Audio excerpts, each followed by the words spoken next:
ভাই তুমি যদি এনিমি দেখে থাকো তাহলে তোমারও এই সমস্যা হয়েছে ঠিক আমার মতো। ভাই তুমি যদি তোমার বন্ধুদের পাশে যদি বসে যদি এনিমি দেখো তাহলে তারা কি বলে জানো?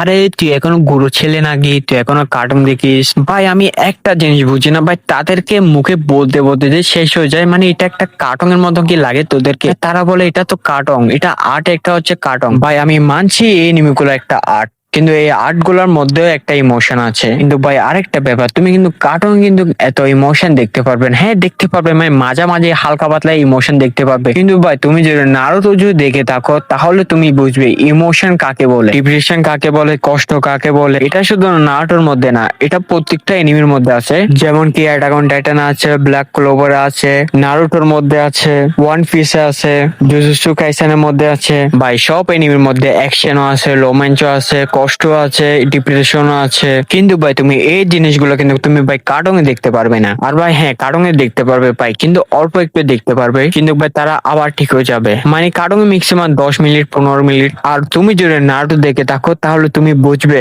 ওবিটো তার ভালোবাসার জন্য কি করেছিল। সে তার ভালোবাসা পাওয়ার জন্য পুরো পৃথিবীকে, শুধু তার ভালোবাসার জন্য পুরো পৃথিবীকে উলট পালট করে দিতে চেয়েছিল।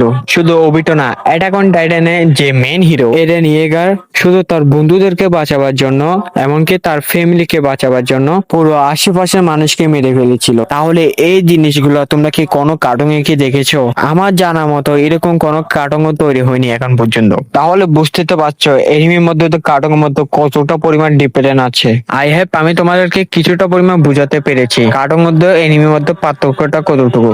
আর হ্যাঁ তোমার জানা মতন কোন এনিমি ক্যারেক্টারের মধ্যে ইমোশন বেশি আছে। তাহলে এই ভিডিওটা এই পর্যন্ত, দেখা হবে আরেকটি ভিডিওতে। আর এই ভিডিওটা তোমার সেই বন্ধুকে শেয়ার করো যে এনিমিকে কার্টুন বলে।